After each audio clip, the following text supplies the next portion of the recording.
This is the Graceful Atheist Podcast. Welcome to the Graceful Atheist Podcast. My name is David, and I am trying to be the Graceful Atheist. As usual, please rate and review the podcast on the Apple Podcast Store, rate the podcast on Spotify, and subscribe to the podcast wherever you are listening. Special thanks to Mike T for editing today's episode. On to today's show. My guest today is Luke Janssen. He is the co-host of the Recovering Evangelicals podcast. The tagline for the podcast is, for those who were once very comfortable in their Christian faith until the 21st century intruded and made it very hard to keep on believing. Luke is a scientist who's done medical research at the university level, and he also has a master's degree in theology. And as his website describes, he has been face-to-face with faith and science and that debate for all of his life. As you're going to hear as he tells his story, he has gone through multiple phases of faith and deconstruction. At the latter half of the conversation, we try to dig into what he does believe currently, and that is a journey in and of itself. You can find Luke on the Recovering Evangelicals podcast on all the major platforms. Luke's website is lukejjanssen.wordpress.com. That is LUKEJJANSSEN.wordpress.com, and I will have links in the show notes. A special thanks to Joe, a mutual listener to both the Graceful Atheist podcast and Recovering Evangelicals, for getting us all together. I got introduced to Luke and Boyd, his co-host, and I really appreciate that. Thank you, Joe, for reaching out. Here is Luke Janssen to tell his story.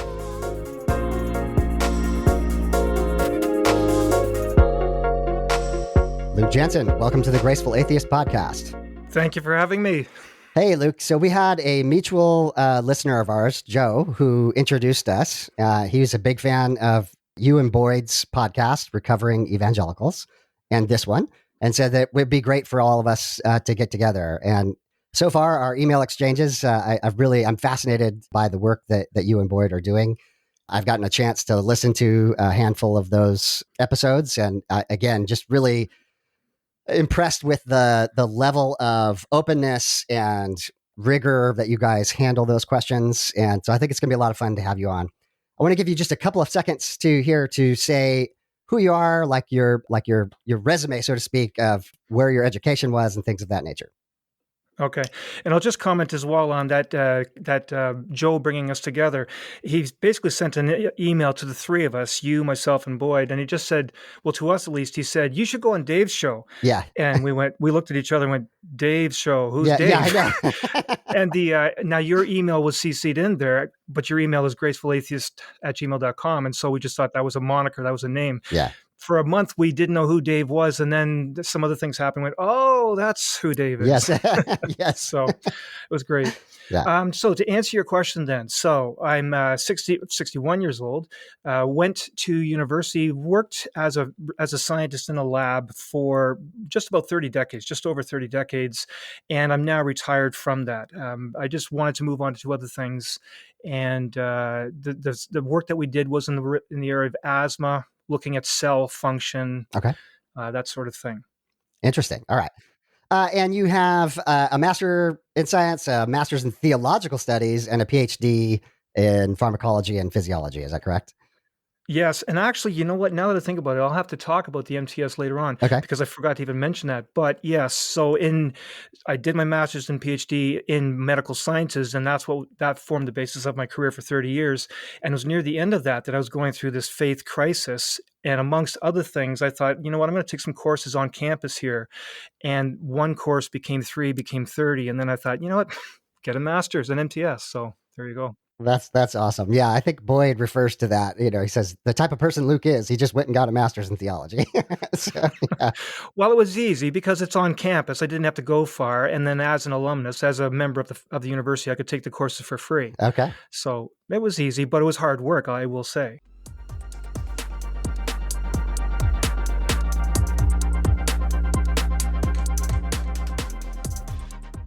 Well, we're here to hear your personal story, and you have really interesting story of faith transition going kind of in multiple directions. But let's Right. begin where we always do with the faith tradition you grew up, or what was your faith like when you were young?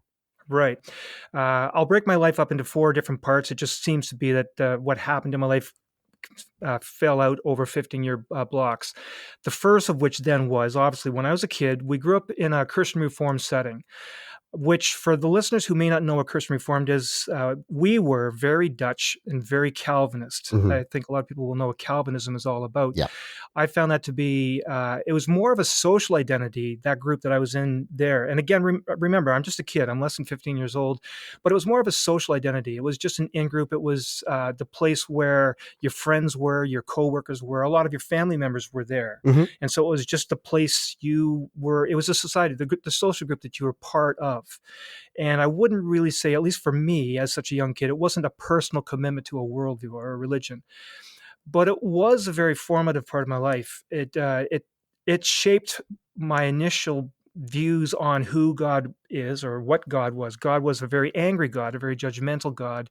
Obviously, He was absolutely in charge, and it also shaped how He saw humans. How I was led to believe that He saw humans. Humans are utterly evil to the core, not Mm. much good for anything else but burning in hell. So, and hell was very prominent in the thinking when I was a kid again. And I think to some extent, I can say, generally speaking, in the Reformed faith. Right. It also meant that I was utterly young earth creationist. I just took the Bible literally. But then again, not that I spent a lot of time in the Bible. It was just when things were said, or you hear from the sermon from the pastor at the front, you just took it at face value. And again, it just wasn't a particularly personal thing with me. It was just the water that I swam in. That was the first 15 years of my life. Okay. I guess my question then to you is, did you internally have faith at that point in time, or was it truly just cultural at that point? It was very much cultural and not a personal thing. I certainly had beliefs and values that were shaped by that community, and I lived my life by it. Or, well, that's not totally true. There were many times I didn't, but you strove to abide by the social norms, that sort of thing. But it was not a personal thing. Certainly not a personal relationship. Okay. But even to say that it was a personal belief, I don't know that I would say that. Okay. That's actually relatively similar to me. I grew up in a nominally Christian family. They were believers, but that wasn't talked about much. We didn't go to church, and so my grandmother. I remember this moment so clearly. I was about 13 or 14. And my grandmother realized that I didn't know what the Apostles' Creed was. And like she just about died of shame, like she had failed. Yes. And Yep. so I kept asking, like, who is this God character anyway, kind of thing. And it wasn't until my late teens that I became very serious. So, but anyway, proceed. So what happens after this? Okay, so then the next 15-year block of my life from 15 to 30, and it really begins with my parents. Again, my parents were Calvinists, they were Dutch, and they both grew up in that whole system. But they had a major conversion experience. And I'd say they both had a major conversion experience, but it seemed to me more dramatic with my father. From what he tells us, as I understand his background, he wrestled really deeply with religious issues, especially the idea of being one of the elect. This is that one of Mm, those ideas that Calvinists are big on, that basically some people are chosen to go to heaven and some are chosen to go to hell, and that's just the way it is. right. There's nothing more to it.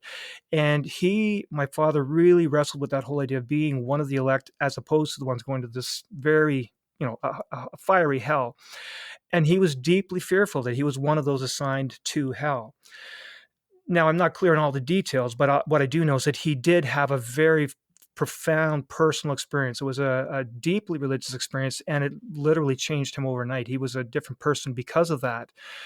Became very passionate about his new faith, which I'll now call the charismatic or Pentecostal faith. Okay. I mean, it took a few years for it to really evolve fully into that Pentecostal charismatic, I'll use the word phenotype, Yeah. but certainly it was a very sudden, emotional, uh, profound commitment to this new kind of a faith. And it became the only thing that he could talk about, even to this day.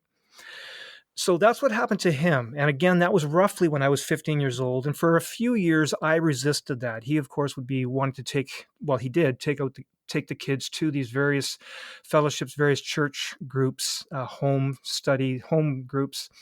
Every Friday night, we went to this one place called Bizak, a very charismatic kind of a place. And I was very resistant to that for a couple of years.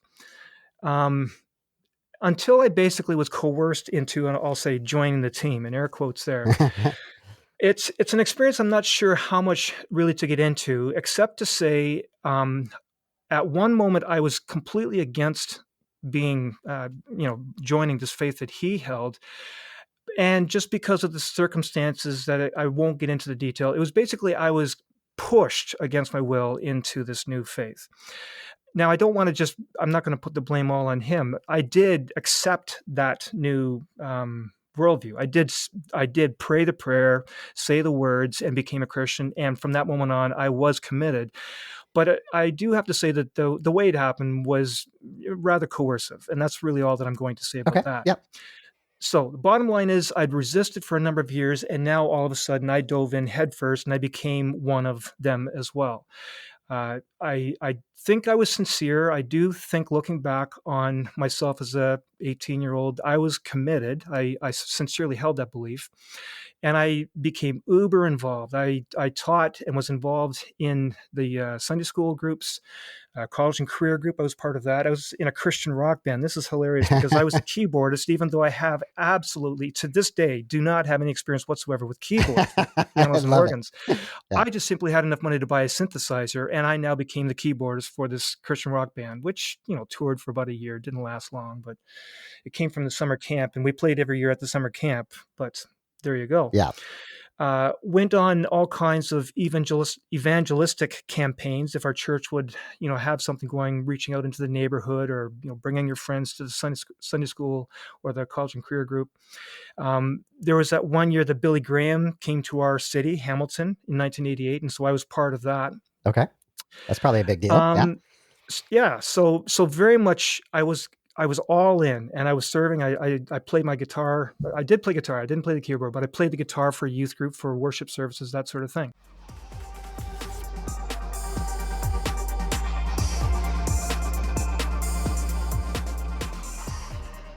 So that's me being involved there. But then let's talk about what did this mean? I went to church twice on Sundays and at least once midweek. That midweek would be, say, the Wednesday night Bible study or the Friday night youth group and college and career, that sort of thing. So 3 days a week, if not others.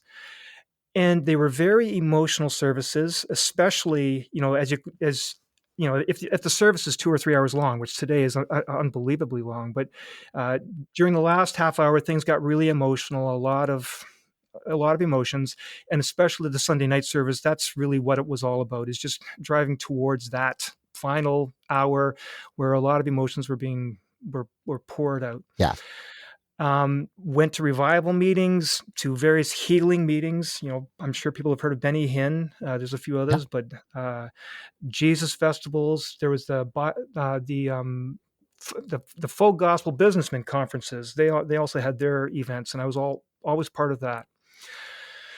I was pretty committed, needless to say, and I bought into that for the first 5 to 10 years for sure. And what did I buy into? So I read the Bible literally. I saw it as absolutely inerrant and infallible, which obviously meant then that the creation accounts, they were literal. That's the way it happened. 6 days. I was a young Earth creationist. And I even started to write a book at that time. So now we're, I'm past my undergrad university experience and getting into my postgraduate experience, where I was starting to write a book that would finally prove to the world that young Earth creationism was true. If Brad, you're listening, you'll remember those days. I spent lots of lunch times with Brad talking about young Earth creationism, and I was working on this book, which, needless to say, never happened. Yeah, interesting.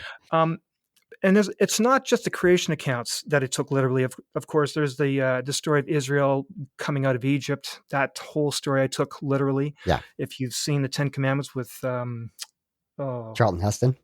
There we go. You've seen that movie? That's what was in my head. Yeah. Many of the stories of the Old Testament, the teachings of Paul, all these things I just took at face value. What it said on the page, I just took it that way. Right. I was absolutely certain that we were in the end times. That whole beast and the Antichrist thing. Speaking in tongues was part of it as well.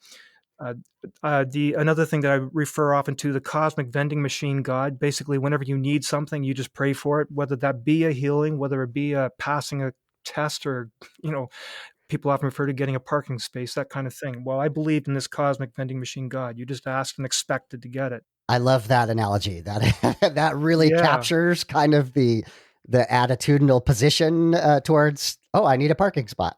Yeah, yeah, yeah. yeah. And it never occurred to us. It certainly does now, but never occurred to us that we expected God to answer that kind of a request, but not, this kid who's got brain cancer, or, Right.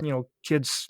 It's more heartbreaking when it's breaking when it's kids, but kids starving in Ethiopia. God wasn't paying attention to them, but He would find me a parking spot. That just never occurred to us at the time. Now, having said that, I part of my background there, part of my what I grew up with was this belief in miracles. And I'm not sure really, I can't really remember whether I believed them or not. I certainly went to those kinds of meetings. I went along with it, not just went to it, but went along with the whole idea. But I'm not sure I can say I really believed it, because the fact is I didn't pray myself for healings. If I really believed in it, then I would have done that. And I don't remember ever praying for myself or for other people for their healings. Okay. I mean, certainly not, the whole, well, there you go. I'll leave it at that. Yeah. Demons were everywhere. That was also part of my background in the Pentecostal circles. We were always, and that's going to play into the third part of my life where I reject the whole thing. Okay. We'll come back to that. And then the last thing that I believed in at that time, and it was the last thing that I could get rid of, that I had to wrestle through, was this idea of the personal relationship. The whole idea that, God is my personal buddy, Hmm. and Jesus is my personal buddy. And I believe that wholeheartedly. But from time to time, if you asked me at that time, I would express some frustration that it was kind of hard to really see how it worked. I Yeah. just didn't live. I didn't experience that personal relationship. In our podcast, we did a number of episodes that deal specifically with that, and maybe if your listeners are curious, you can see what I mean by that. But so there you go. Yeah. Um, so those are the things that I believed. That's the church I went to. We saw the church down the road. We had this euphemistic expression, the church down the road, which was basically, any Baptist church, and things like that. They were second class Christians. We were the true Christians, Full gospel. and of course, Catholics. They weren't even Christians. They were going to hell. Yes. That Yeah. was what we absolutely believed. Yeah. So here's the thing: as we're getting close to my 30s, the end of the second part of 15-year block of my life, all these uncertainties began to accumulate. Questions that were being raised. There was cracks forming in the wall, contradictions and mistakes that I read in the Bible. They just were becoming a bit of a problem, a bit too much of a problem. I mean, I say, when I saw these contradictions or mistakes, even when I was in my 20s, I noticed them and you just quickly filed them away. But now they were beginning to sit in my brain a little bit longer, and I was beginning to puzzle with them until I quickly filed them away. Yeah. And here's the other funny thing that I do remember at the time feeling odd about, the idea that even though I was very evangelistic, I was also always, not always. There were many times I was telling my friends, or again, when I did volunteered with the Billy Graham Crusade, I would tell people about my faith and about what I thought they needed. But, and I'm not sure I ever articulated this, but I do remember thinking to myself, certainly become a Christian, go to church, but don't go to my church. My church is whacked. You don't want to become Interesting. that kind of a Christian. I honestly did think that, even though I went there for years, and clearly you'd think that means that I believed a good bit of it. I do remember thinking to myself, when I'm talking to people, witnessing is the word that we use. When I was witnessing to friends or telling other people, I was always thinking, do go to church, but don't go to mine, because it'll weird you out. That's fascinating. Interesting. Yeah. Yeah, and it's funny that it never bothered me at the time. Yeah. Yeah. But I did still attend for many, many years, even as these doubts and questions and concerns were building.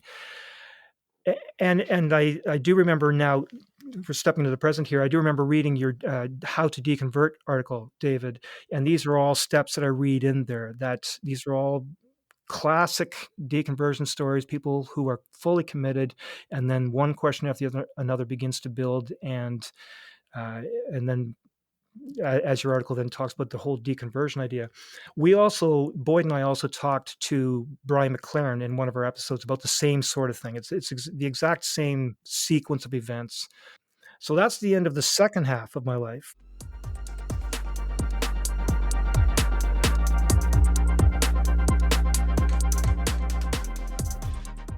So again, I know we're gonna diverge at some point, but it is interesting the number of parallels. I think you and I are contemporaries, and so things that really struck me.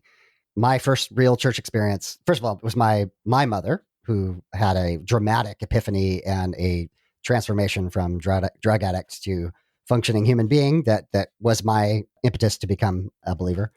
I was all in. I felt like I had a personal relationship with Jesus, so that's slightly different. But Pentecostalism was the first exposure that I had, and that '80s time frame of Frank Peretti and there's demons under every Oh doily. yeah, That whole, so I can definitely relate to that. So, and then a long period of time of attending church, but having questions and not knowing at the time that the word was deconstruction, right? Like that right, I slowly began to see, well, this can't be inerrant because there are problems with it, and grappling with exactly, that, but still absolutely remaining a believer for a few decades in my case. So right.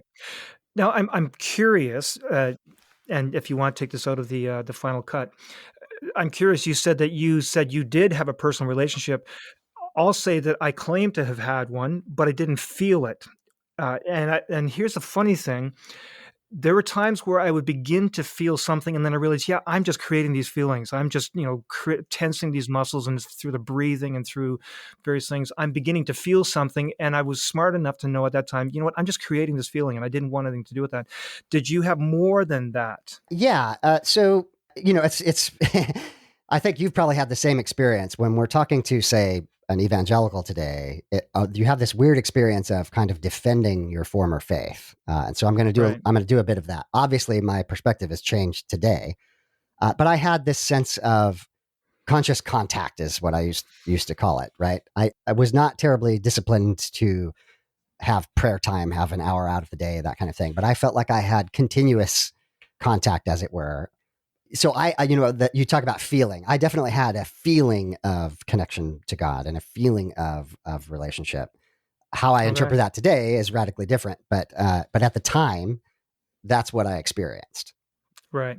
And no voices, obviously. No, no, Yeah, because that's no. the other thing. I mean, I would hear people say, But I feel like the language is so hard to pin down, but like you feel guidance, you feel a sense of God wishes this or that kind of thing, yes, as opposed yeah, to yeah, literal voice. right.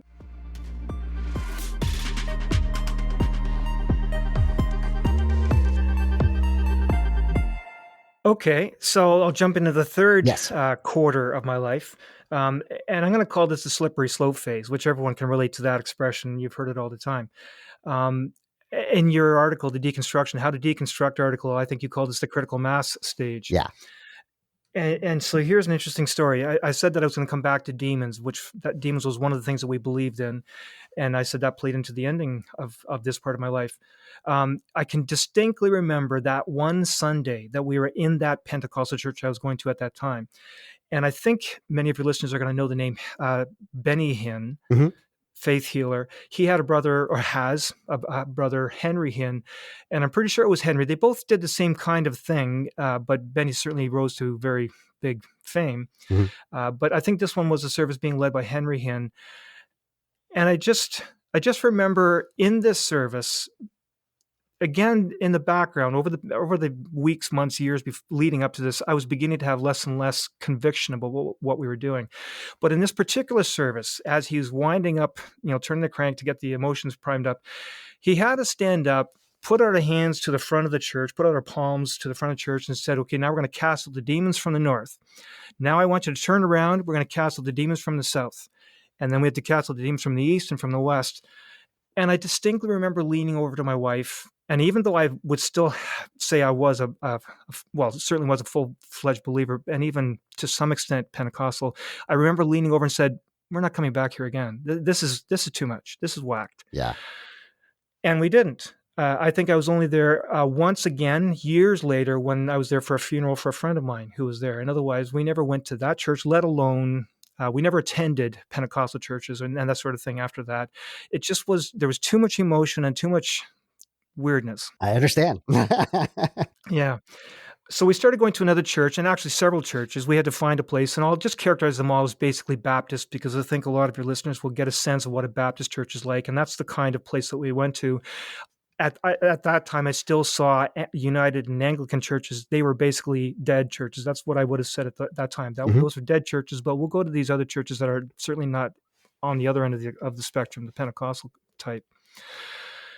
And it was during this time, once we left that, um, we did find a church that we attended for quite a while, for a decade at least.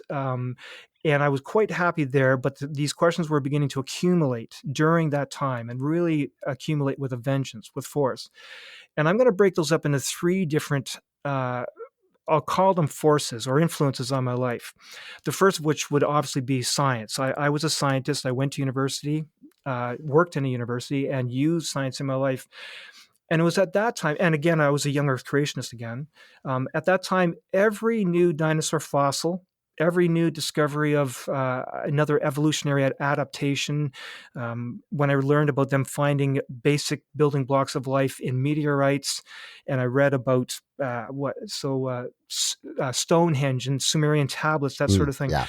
Every time I read about these things, they all confronted the beliefs that I grew up with. They all challenged my faith in, well, certainly the young Earth creationism that I grew up with. Yeah.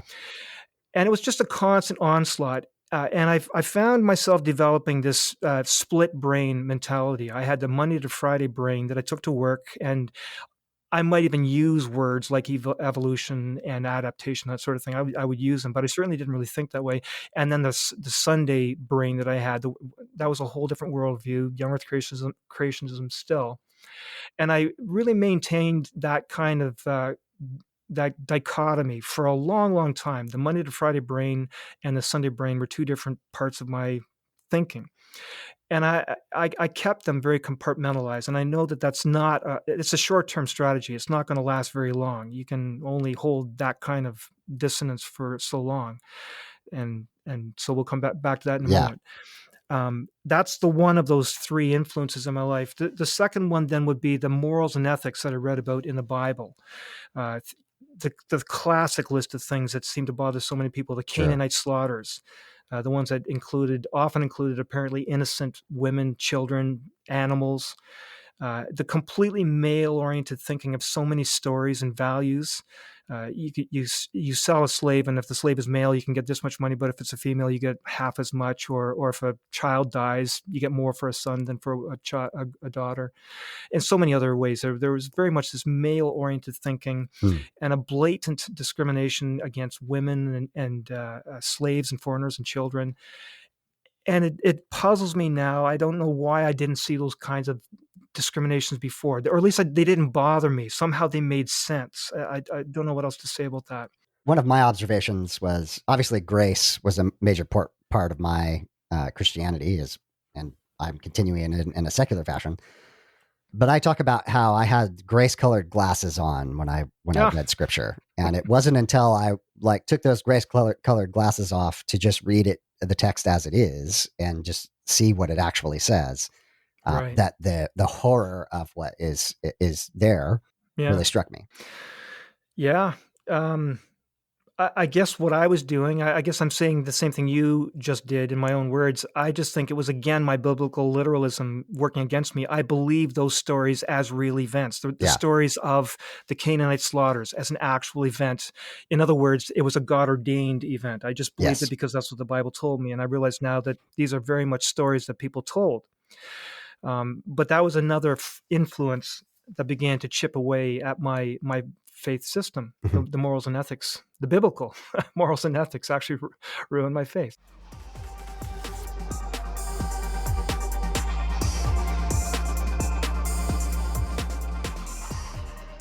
And then the third one was world religions, which for decades I believed that any other world religion was well, you can't call them demonic, but we would have. They're satanic.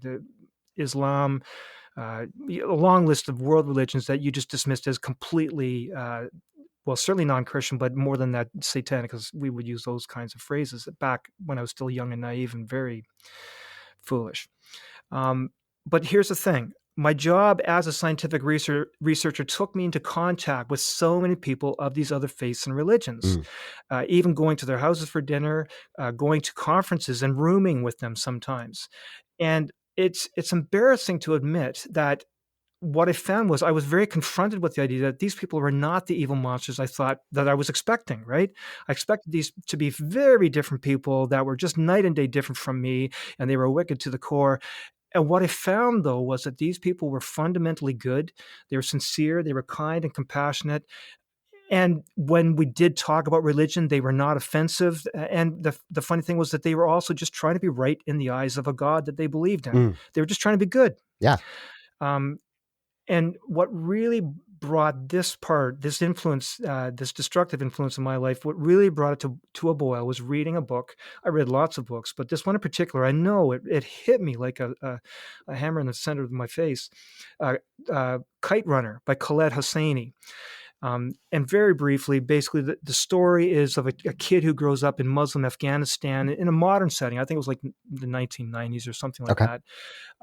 This kid makes a decision. He's a young teenager. I think he's 12. I think when this happens, betrays a friend, which leads to some horrible consequences. And then this haunts the kid right from the moment it happens for his whole life. Mm. And the rest of the book, I mean, that's the first chapter, I think. And then the rest of the book is him as an adult trying to reconcile, not only to find this friend and to apologize and to get forgiveness and reconciliation, but he's also going through this journey to reconcile with a God that he knew, the only one he knew, which happened to be Allah. And again, he grew up in a setting, this Afghanistan, Muslim Afghanistan, where there was no other. The story paints it as if there was no other Christian influences. It was just Muslim, and so this kid, now a man, is just trying to get reconciled with God, whom he calls Allah, because that's the only God he ever knew. And it struck me as I was reading this story and still in this Christian phase of my life, I was thinking, as much as this kid just wanted to get right with God, too bad he's going to hell because Mm. he's Muslim. And then it dawned on me. I thought, I couldn't tolerate this anymore. It did not seem right. The kid just wanted to be right with Allah and wanted to apologize to his friend, but he was going to hell because he wasn't a Christian. And I just couldn't justify that anymore. That really was that the nail in the coffin on that part of my life. Well, we talk a lot about that it's not one thing, it's 1,000 things. And we often Right. focus on the first thing and the last thing. Yeah. Right. And yet there are many points in between that. But so it sounds like this was one of the last things for you, the straw that broke the camel's back, so to speak. Well, certainly one of the last things that basically had me beginning to say, you know what, I'm not sure I'm a Christian anymore. Hmm. That's for sure. But it was a long list of questions that finally got me to. Well, we'll come to that in moments. Okay. So it did start a whole cascade of changes in my thinking, questions that I now actually started asking with vigor. I didn't just kind of quickly ask them and then realize, oh, I don't want to go there and file them away. So I actually began to deal with some of these. And it was a long, hard journey of deconstruction, with air quotes. What people usually think of deconstruction meaning just taking a sledgehammer and breaking everything, which I now have learned deconstruction can mean a very different thing. Sure. Maybe we'll talk about that later on. Hmm. But I started going out for coffee with friends, with people I respected, and was asking these questions and trying to reconcile them, trying to have them make sense. And I just found myself giving up ground on so many things that I once believed with full conviction. And so, what kind of things? Naturally, obviously, one of the first things to go, I think the first thing to go would be the inerrancy and infallibility of the Bible. How could that not happen? All these stories that I took at face value, and now I'm saying they could not have happened. It doesn't make sense. It's not right. Again, getting back to the Canaanite slaughters. So that was one of the first things that definitely went. I stopped reading the Bible literally. Uh, we can talk more about that later. Uh, Things like atonement theology. I grew up Calvinist, and for a long time I held this idea for decades, held this idea of original sin and that whole idea of heaven and hell and reward and punishment.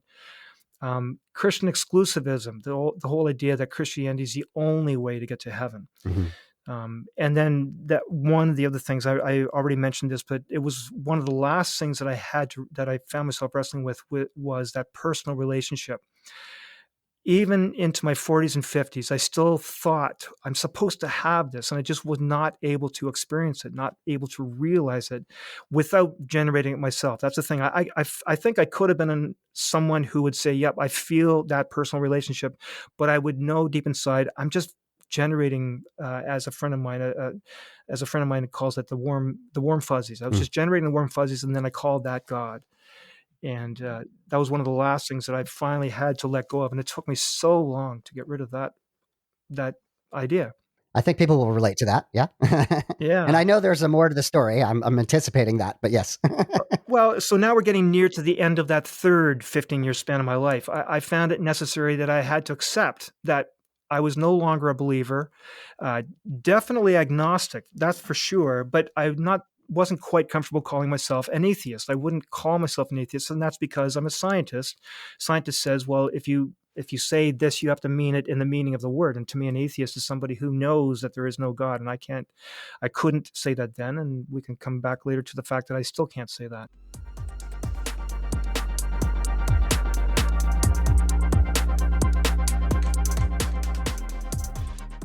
The interesting thing was leading up to that admission that, okay, I'm not a believer, I'm certainly an agnostic.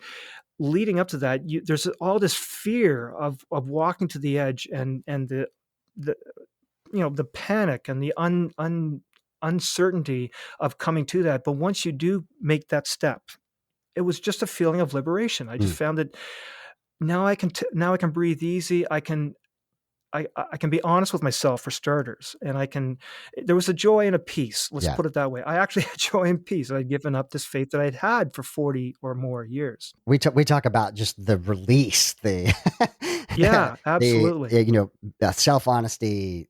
You lose the need to defend your faith anymore, and yeah, there's some very interesting things that happen. And the irony is how evangelistic it sounds when you try to describe it.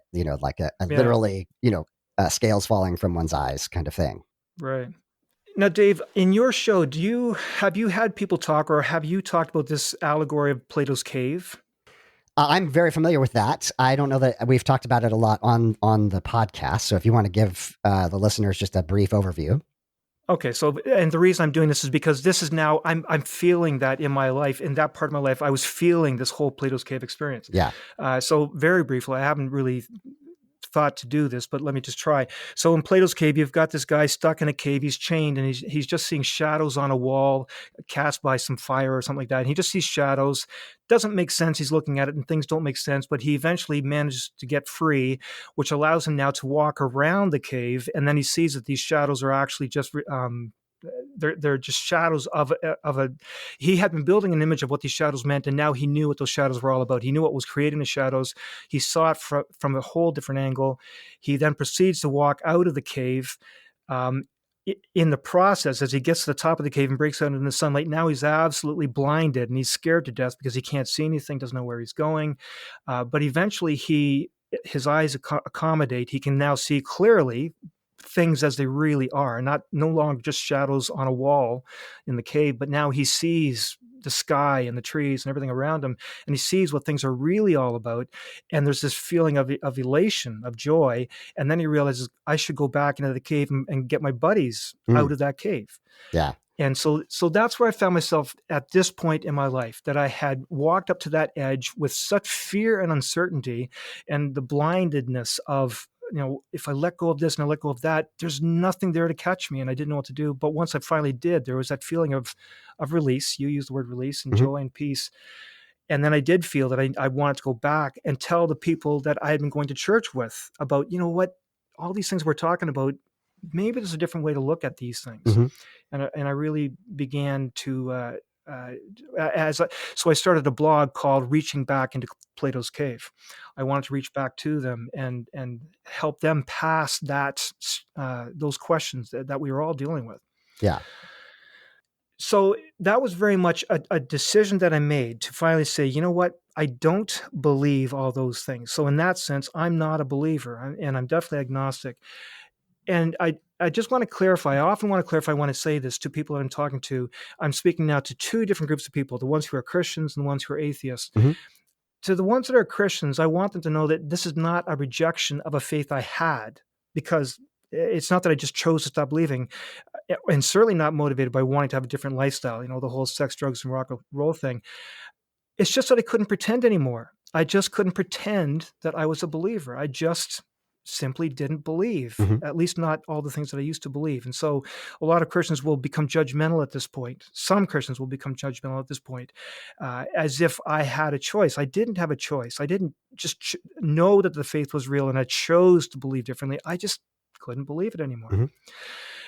And then the other thing I want to say is to the atheist. Then it's one thing to say that you can give up a lot of these faiths, but it doesn't mean that you have to reject the whole thing. And I just simply dropped the things that I couldn't hold anymore, which was a lot of things, I'll admit. But there still were some things that made sense to me. They still do, and Hmm. and I hope we can talk about some of those in the fourth quarter of my life that I'll be getting to. Yeah. I said this, Luke, to you off mic, and I'm just going to say it here that really the podcast, as I started it, was for those people who, when they looked around at what they had left, it was so little that what remained was so little that maybe they don't call themselves atheists, but they don't say that they're more than agnostic in some way or another, right? That they don't, Right, there's nothing left for them. That was my personal experience. But I want to acknowledge that people go through the deconstruction process and land in different places. There's a wide spectrum available to people. And one of the things that I find exciting about that is that people get to go and explore, to learn, to find out what they believe and why, and that's ultimately their autonomous decision that they get to make. right, And so I just want to make sure that that's clear from my end that although the podcast does generally focus on the deconvert, I'm right. acknowledging there's a pretty wide spectrum for people to experience. Good. So now I'm sure there's listeners that are wondering, well, then what do you still hold on to? Yeah. Um, the one thing that I just could not shake is the idea that there is a creative force, a life force, Okay. and that's simply because, again, I'm a scientist, and so when I look under the microscope and see what cells can do, when I look at it through a telescope and just see what's out there, it just leaves a feeling in me that there's something bigger out there. And I can't believe that this whole thing is just some crazy cosmic accident. I just can't go there. Now, I know that some people call that a God of the gaps. And I have often wrestled with the fact I've been against people, not against people, I've been against the arguments that are based on a God of the gaps argument. I'm just against those. And that's the thing. I said, all I'm doing is holding on to a God of the gaps. But I've been corrected on that, partly through some thinking, but I'll be honest, it was also in a lot of these podcast episodes that I've done with Boyd. And, Hmm. and there was an episode we did with Stephen Freeland that came out there more recently as well, where the point is made. It's not that it's a God of the gaps. I'm not using it as an explanation of things. It's a sense of awe. There's this awe in looking at this stuff under a microscope or at the end of a telescope and just being in awe and just feeling that there's something bigger out there. I have no evidence that there is no God. I don't have evidence that there is a God. This is not my evidence for God. When I look through the microscope, I don't say, well, that's proof that there's a God. I'm not saying Sure. that. I'm just saying there's an awe that there's something bigger, call it a life force, a creative force, and it just makes more sense to believe that there's this creative life force rather than this is just a cosmic accident. Mm. That's where I stand on that whole idea.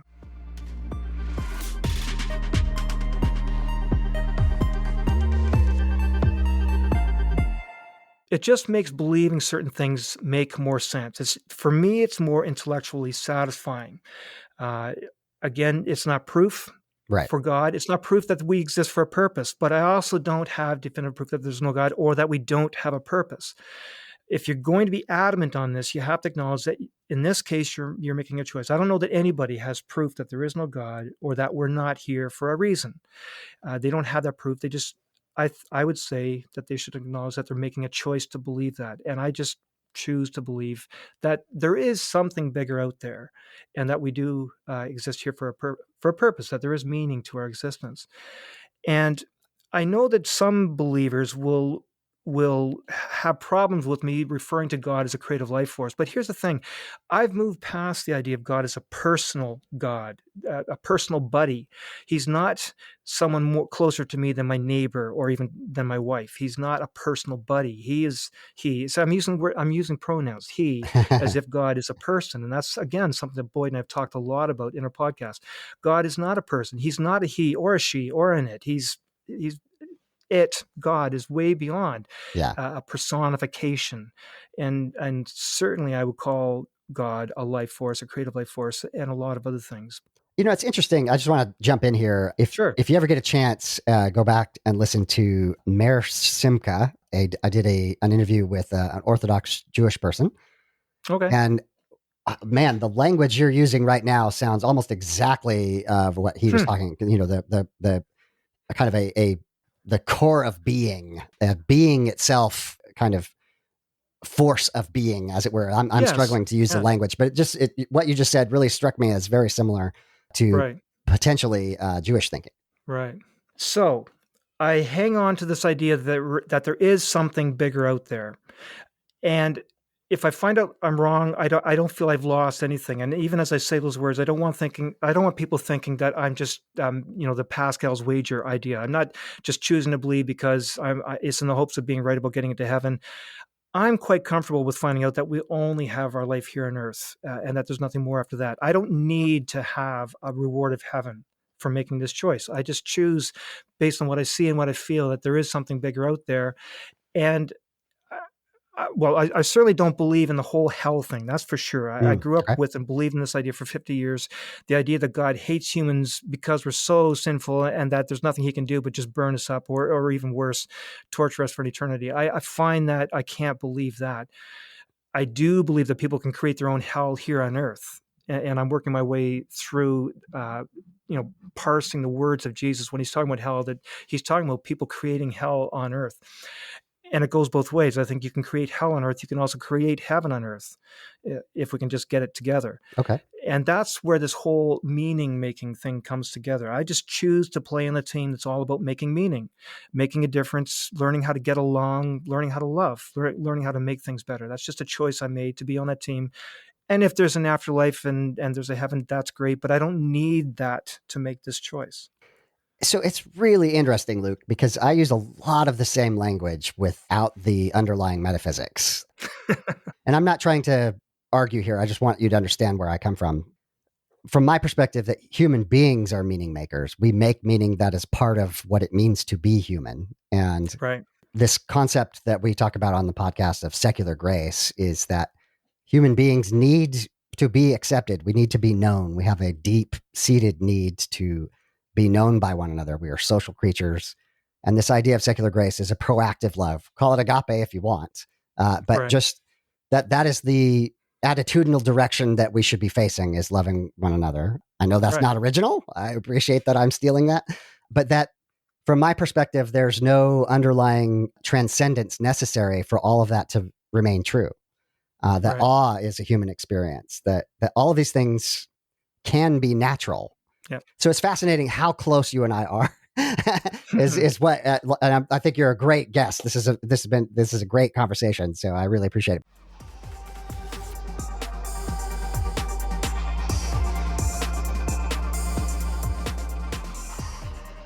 I think my question that leaps out is, what is the Bible for you now?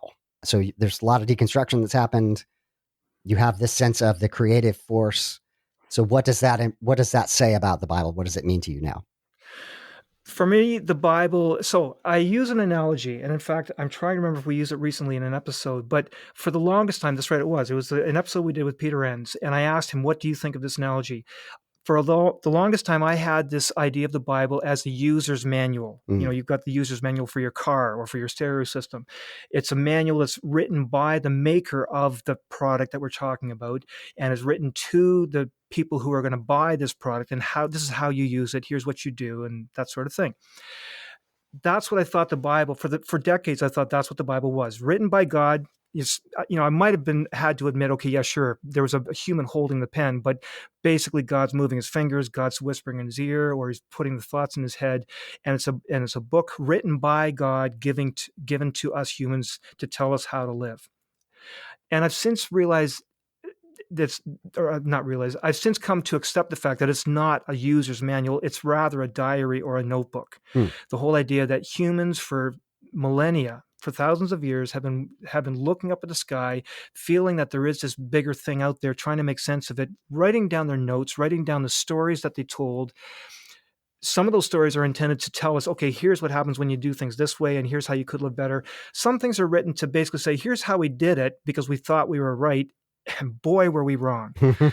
Now they're not, that boy, were we wrong is not even admitted implicitly in the story. There's a lot of stories in the Bible that people look at and go, how can that be in that Bible? And I think it's there because the people at the time, this is what they did. And we can now stand back and look at what they did and realize how it just goes downhill from there. So a lot of words to say, I now see the Bible as much more, if not, well, largely a diary or a notebook written by humans, and we get to look at those diaries and notebooks and take some lessons from them. And to some extent, we're writing back into those books when we interpret those biblical books. I mean, let's face it, a lot of the things that are written in the Bible have been interpreted so hugely differently, and that's why we have so many Christian denominations. They take the same passages and parse them out differently.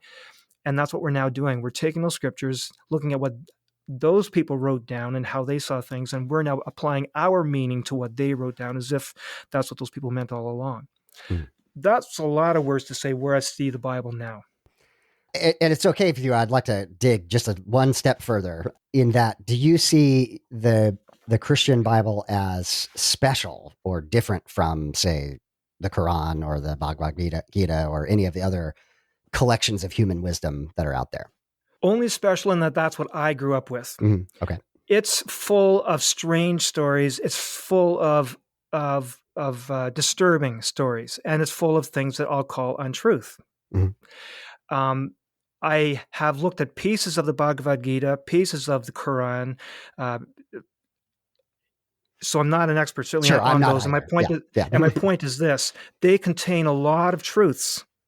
They may contain a lot of untruths. I don't know what those are, so I'm not going to say that they do, but I'm led to believe that they contain some untruths and some disturbing stories. And but then so does the Bible. I mean, I will never deny that the Bible has a lot of very disturbing stories and a lot of wrong ideas, to be honest. So here's an example of what I'm talking about. The Israelites, if you take this Bible at face value, it talks about the Israelites having just come out of Egypt. They've been wandering around for a while. They're now setting up a religious system in the desert, and they're looking forward to getting into Canaan. And they're given these laws, presumably from God. And one of the first things they ask about is, well, what do I do when I need to sell my kid into slavery? And there's some words there that talk about what they need to do when they sell the kids into slavery. What do you do with a raped woman? And the solution there, presumably from God, was, well, you have to make that woman marry her rapist, and there's no opportunity for divorce. There were opportunities for divorce in other situations, but here in this case of rape, no, there wasn't. How can I can't say that was God speaking. I think that was a human speaking, a male speaking, or a bunch of males speaking. And that would be an example of what I'm talking about when I say that there are things that are wrong in the Bible. Okay. And I think the Bible's intended to force us to ask some really hard questions and begin to look past the words and realize, yeah, actually, that's not the best way to do things. Where I think we agree is that I think the collections of human wisdom are a particular group of people in a particular time writing about how they made sense of the world, how they interacted with one another. And with 21st century eyes, that can be horrifying. So I think from the anthropological point of view of just kind of having kind of a step back and trying not to just judge it, but to recognize that's what they thought at that time. And we can take what we think is useful and reject critically what we find to not fit in the 21st century anymore.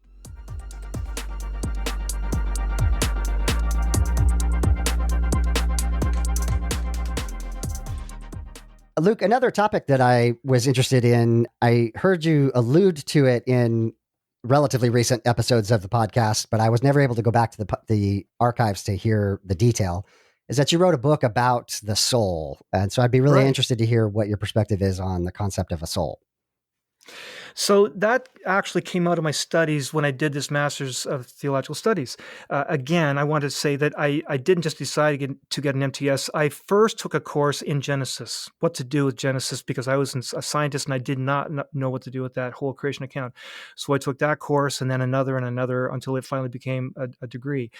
Now, during that time, taking all those courses, one of the things I began to learn and really became so blatantly obvious to me, and certainly is now, was how thinking developed over time. I used to have this mentality that, the Old Testament people believed this way.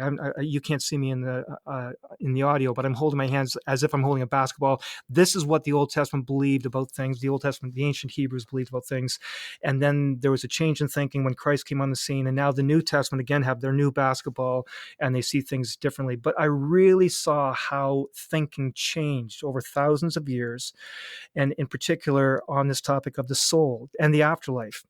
I realized that the very ancient Hebrews had a very different view, completely different than what you might read about later on in the Old Testament, or certainly the New Testament, and certainly compared to now. And what also became apparent was that the changes in the thinking coincided when you take into account when these different books of the Bible are written.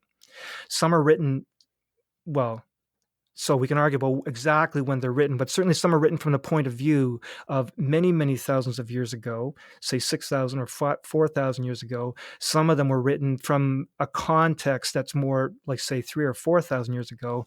Um, and when you look at the timing of the changes in the thinking, when different books of the Bible convey a whole new understanding of the soul and the afterlife, they coincided with when these ancient people, the ancient Hebrews, were in one context or another.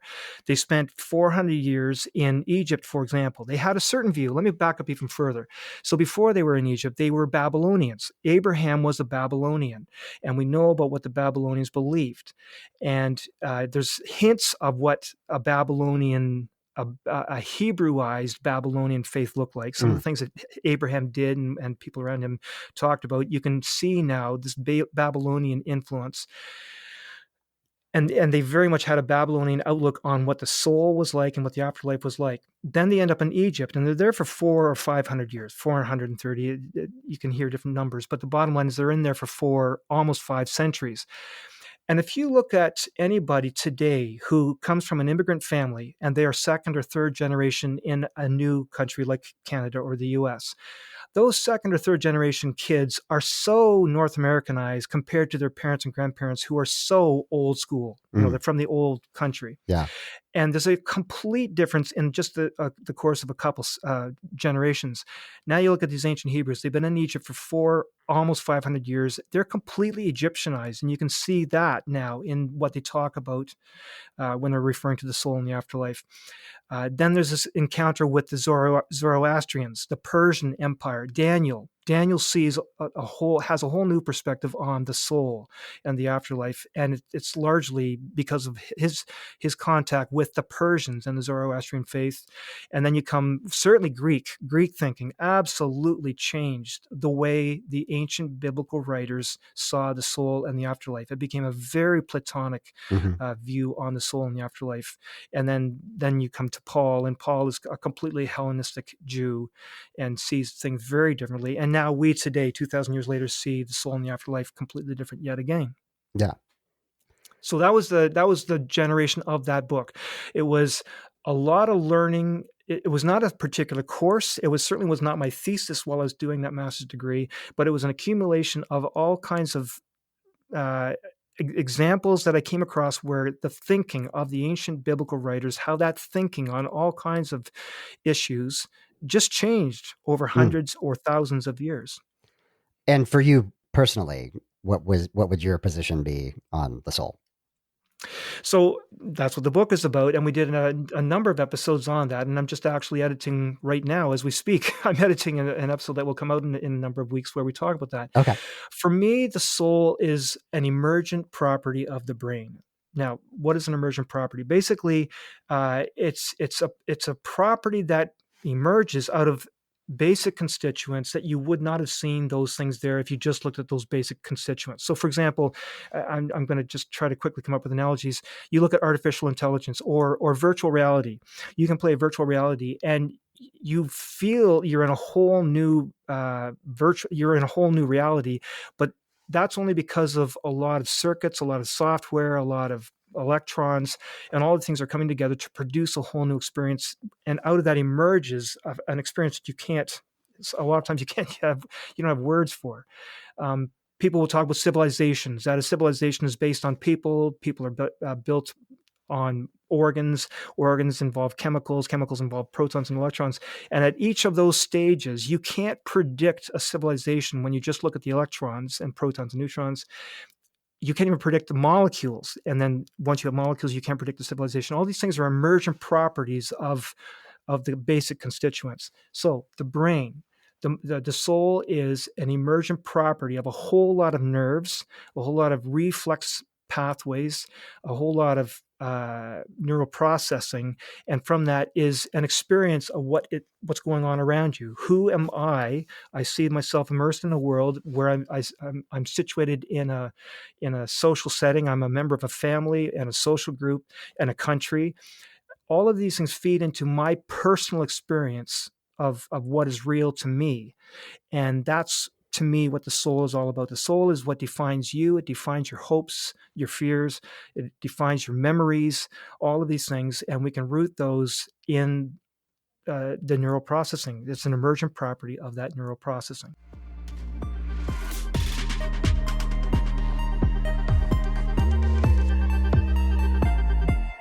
One more question on this. I didn't see us going this direction, but you just make me very curious, Luke.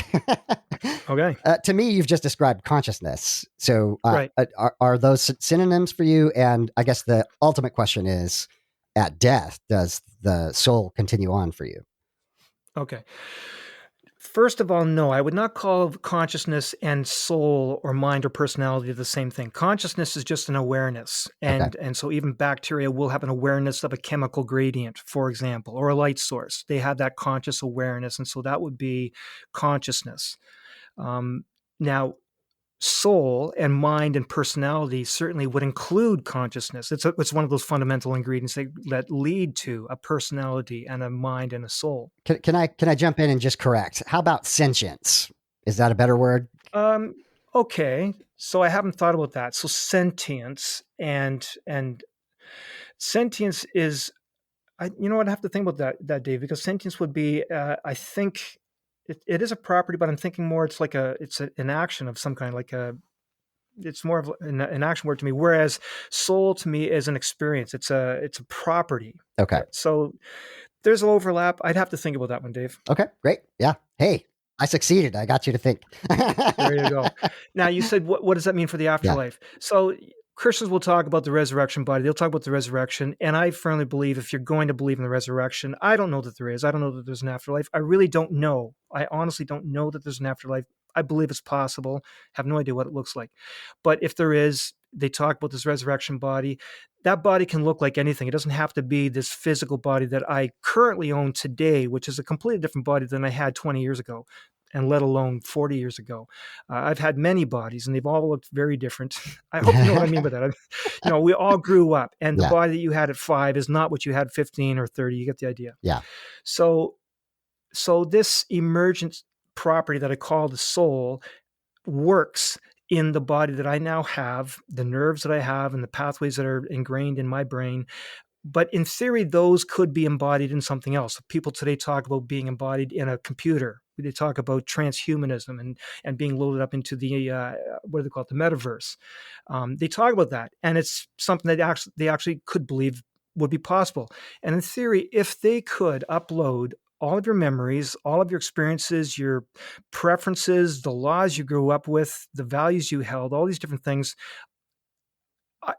I would struggle to say that's not me. That was embodied up there. If they had all those qualities and all those things of me, it'd be hard to say, well, that's not me. And then, of course, that raises all kinds of other weird philosophical questions. So I think I've answered your question, Dave. Yeah. The afterlife could be a re-embodiment in something. Doesn't have to be this biological body, and probably wouldn't be a computer, but who knows what it could look like.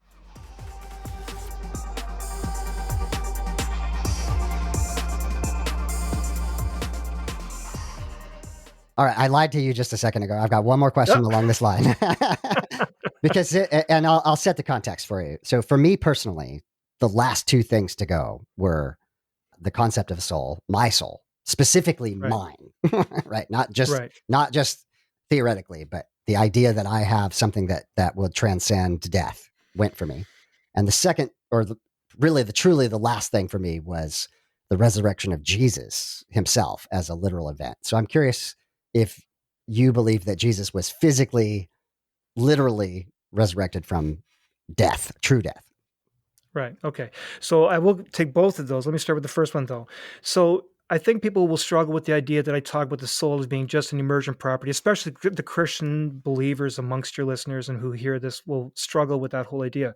And yet, all you need is a brain injury and you become a different person. There's stories. I mean, people always pull out the story of Phineas Gage. People have a grandmother who's got Alzheimer's, and all that really is a brain injury. And they recognize that that person is becoming less of who they once were. And sometimes they become a different person. Yeah. They suddenly start acting and doing things that are completely different.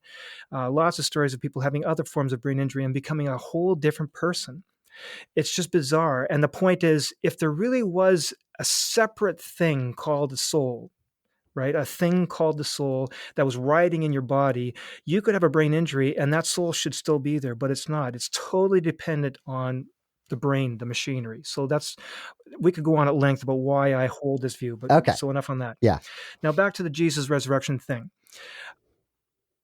Again, I don't know. I'm still wrestling through where I stand on who God is, whether he's an interventionist God. Certainly, to me, God represents a whole lot of moral values, good and love, and that sort of thing. But whether he's an interventionist, I don't know. If I could somehow be convinced that he were, I could see him looking down on these humans and saying, you know what, they could do things better here. I know this.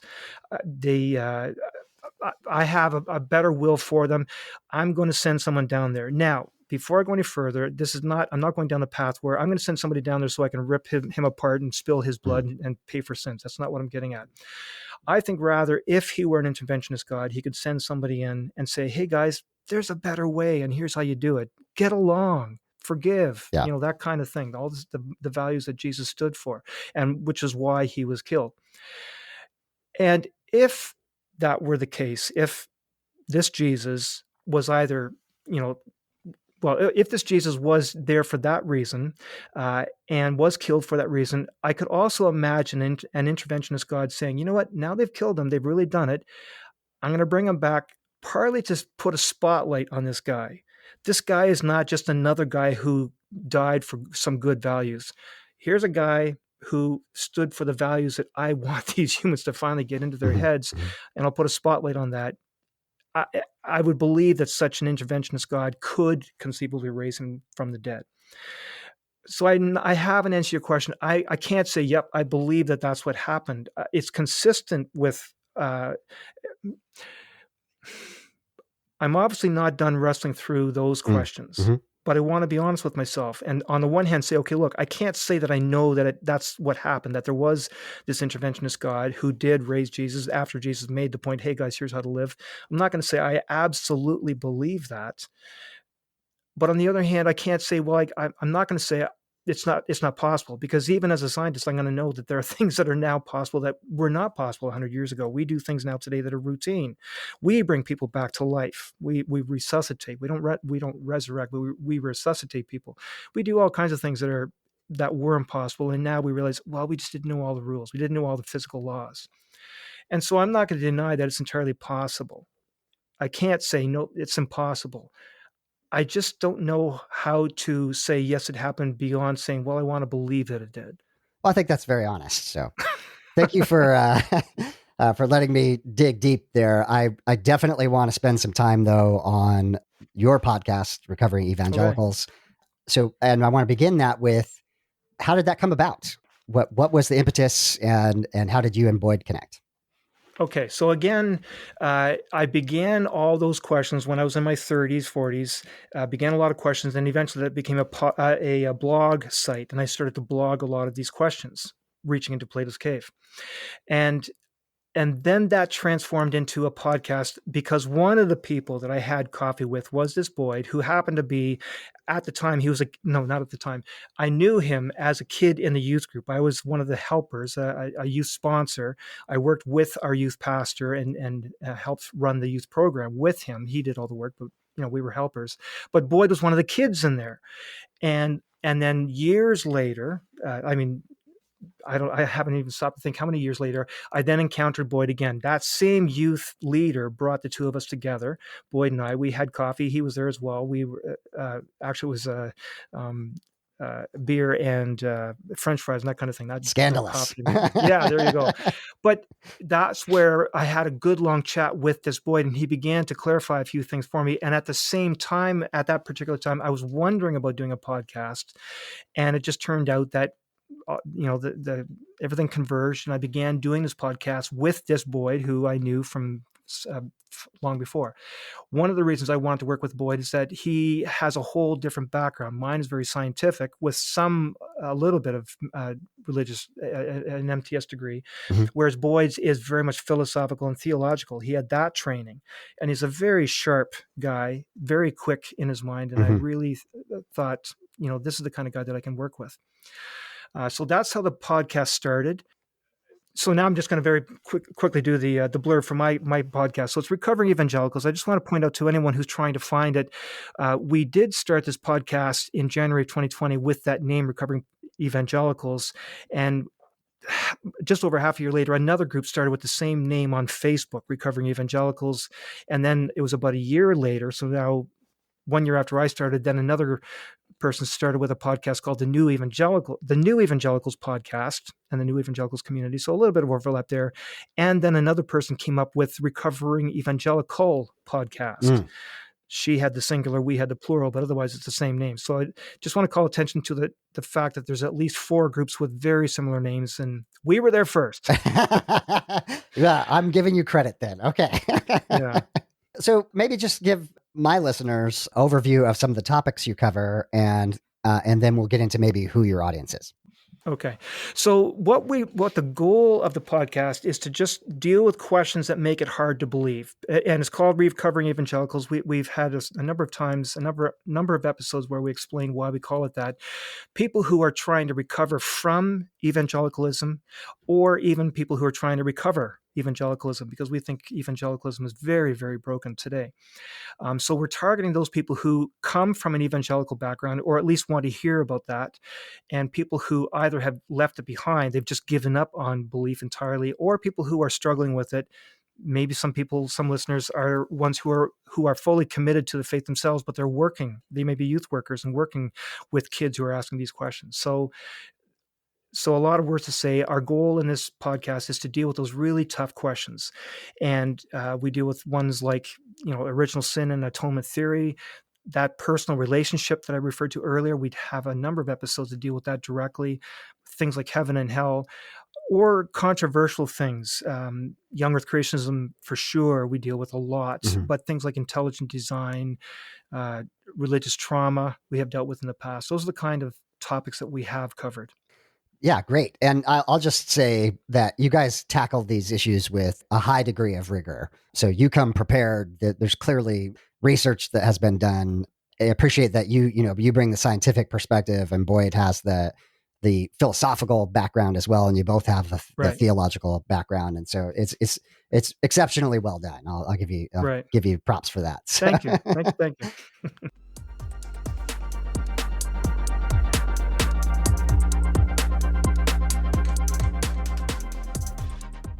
Who do you see as your audience? Who are the people who are listening? Well, I kind of alluded to that. So they are people who have moved from one version of Christian belief into another, or they've moved out of Christianity into an entirely different religion. I've heard from them as well. Some people who see themselves as agnostics, and some who are outright atheists. One of the most recent, well, this goes back, I'm going to take a guess, 5 or 10 episodes ago, we had somebody in particular who has just moved on from the Christian faith. Mhm. A great guy. I loved doing that episode with him. Ian Redfern is his name. Ian's been on the podcast. I love Ian. Ian is, Yes, I saw that. yeah. And so we want to reach out to those people as well. Some of those people just we use this phrase "scratching the itch." These Mhm. people who, even though they've left it behind, they haven't left it behind. They still come back, whether they're aware of it or not. Well, the fact that they're listening to our podcast means that they are coming back to it.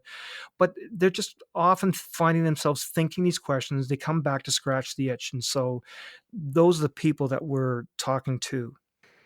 Luke, this has been an amazing conversation. I think you and I could talk for hours upon end. If ever we are in the same town at the same time, I would love to have coffee or beer or whatever so that we could chat and spend a few hours. I hope this isn't the last that we work together, but thank you so much. I do want to give you just one last chance to, how can people reach out to you? Where can they find the podcast? That kind of thing. Well, they can email me at lukejjansen@gmail.com or go to the podcast, which is at lukejjansen.wordpress.com. Excellent. I hope I didn't do that too fast. They can find me on Facebook, of course, and we have a private discussion group which people can join. We do ask a couple questions, 3 questions, and a lot of people ask to join and they don't ask the questions. Well, then they don't get in. So we just want to know a few things about these people. We do something very similar. I appreciate that. Right. Luke, thank you so much for telling your story. Good to be here.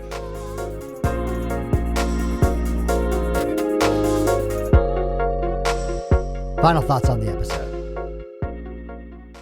As you can hear, Luke is a really interesting person who has lived on that edge of science versus faith for all of his life. I've said this before, I really find it fascinating the number of people who have a young earth creationism as a part of their primary faith tradition. So here I mean, Luke talked about not being fully committed as a younger person and then eventually making a personal commitment. But having that be a foundational part of one's theology and a very strong emphasis on the inerrancy of the Bible, between those two things really are the main cracks that happen. That as a person tries to hold on to the inerrancy of Scripture and a young earth creationism against the overwhelming evidence to the contrary, begins that process of deconstruction for many, many people. I appreciated Luke's honesty in talking about his younger years and not being entirely in, and his description of his deconstruction of letting go of that inerrancy, letting go of young earth creationism, as well as his honesty in still believing in something, that he cannot look at the complexity and the beauty of life and not have, and here I don't want to put words in his mouth, but not have an author or a designer of some kind or another. As I mentioned throughout my conversation with Luke, it was fascinating to me how close he and I are, and yet I am comfortably on the other side of deconversion, and he maintains faith on some level. I don't know that he would call himself a Christian any longer, but he has some sense of the divine, something transcendent. I appreciate the tone of the Recovering Evangelicals podcast, that they are very much trying to do what I'm trying to do in being an open, safe place for people to land. I think I'm on one side of the fence and they're on the other side of the fence, but we're really trying to do the same work. So I appreciate it very much. I want to recommend, for those of you who are interested in some of the apologetic arguments and what that sounds like from people who still maintain some level of faith, but who have deconstructed and let go of an evangelical fundamentalist perspective on the Bible. It is very interesting. As I mentioned, it's very rigorously done with a lot of research and intelligence, with Luke bringing the scientific perspective and Boyd bringing a philosophical and theological perspective. And like some of my guests who are in deconstruction but would not say that they are deconverted, they are working it out, and they are working it out on mic in public. And I think that's really fascinating and interesting to listen to. So I can't recommend enough the podcast Recovering Evangelicals. You can find them wherever you find your best podcasts. You can also find Luke at Luke J. Janssen lukejjanssen.wordpress.com. That's lukejjanssen.wordpress.com. And of course, we'll have links in the show notes. I want to thank Luke for being on the podcast and for sharing his story with honesty and being willing to dig deep. There is a potential at some point in time for me and a few other people being on the Recovering Evangelicals podcast. We'll see if that pans out. But thank you, Luke, for being on the podcast. Really appreciated you and your story. Secular Grace thought of the week is, it is also okay to be deconverted, to be done. I think for those in my audience who have crossed that Rubicon and they call themselves non-believer or a non-theist or even an atheist or what have you, it's less about knowing that there is no God, the way that Luke framed it, and more about being done trying to find evidence for something that no evidence has been found for yet. I've intentionally had a number of guests who are deconstructing, who are not deconverts, to hear that voice, to hear that side of the conversation. But one of the primary reasons for this podcast is to provide cover for those of us who say there is no more. There is no baby in this bathwater, and I am done. That is okay. I completely respect the agnostic position and not being willing yet to make that call.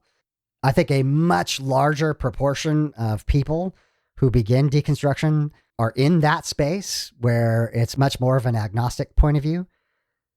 But I just want to make clear that if you are a listener, and again, you don't have to use the word atheist, but you no longer believe that a God or transcendence or supernaturalism exists, you are not alone and you are okay.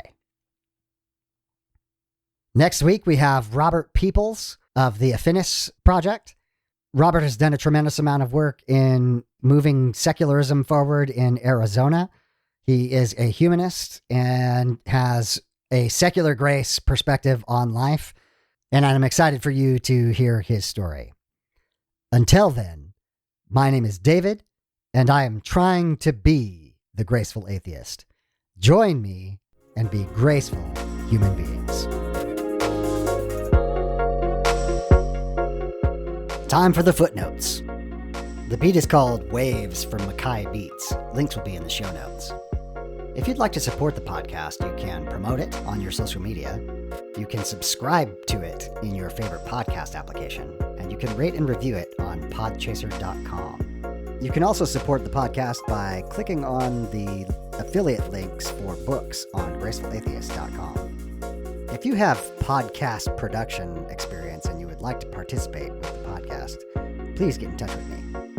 Have you gone through a faith transition and do you need to tell your story? Reach out. If you are a creator or work in the deconstruction, deconversion, or secular humanism spaces and would like to be on the podcast, just ask. If you'd like to financially support the podcast, there's links in the show notes. To find me, you can Google Graceful Atheist. You can Google deconversion. You can Google secular grace. You can send me an email, gracefulatheist@gmail.com, or you can check out the website, gracefulatheist.com. My name is David, and I am trying to be the graceful atheist. Join me and be graceful human beings.